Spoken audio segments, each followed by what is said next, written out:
ડાંગ જિલ્લાના ગિરિમથક સાપુતારા ખાતે ચાલી રહેલા મેઘ મલ્હાર ફેસ્ટિવલમાં શનિવાર બપોર બાદ મોટી સંખ્યામાં પ્રવાસીઓ ઉમટી પડ્યા છે। મુશળધાર વરસાદમાં પ્રવાસીઓ સાપુતારાનો નજારો માણવાની સાથે બોટિંગ તેમજ અન્ય એડવેન્ચર એક્ટિવિટી કરતા નજરે પડ્યા હતા। સાથે જ વિવિધ પ્રવાસન પોઈન્ટ અને સરસ મેળાની મુલાકાત પણ લીધી હતી। મેઘ મલ્હાર ફેસ્ટિવલમાં સ્થાનિક વેપારીઓને પણ રોજગારીની ઉત્તમ તક મળી રહી છે।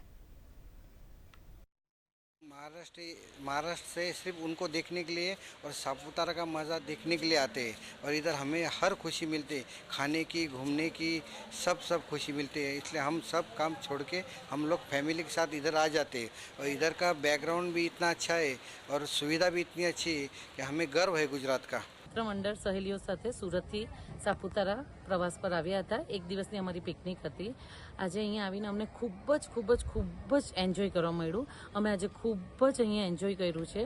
અહીંયાની એક્ટિવિટી એમાં ઝીપ લાઇન, આજે જે ઝીપ લાઇન અમે કરી છે, ઝીપ લાઇનમાં અમે જોયું કે થોડે લગભગ 5 ફૂટ જતા પછી તો એકલા વાદળો જાણે સ્વર્ગમાં વિહરતા હોય એવું અમને લાગ્યું અને પછી ત્યાંથી પણ બહાર નીકળી એટલે એ જે રોમાંચ હતો એ આખો અલગ જ હતો।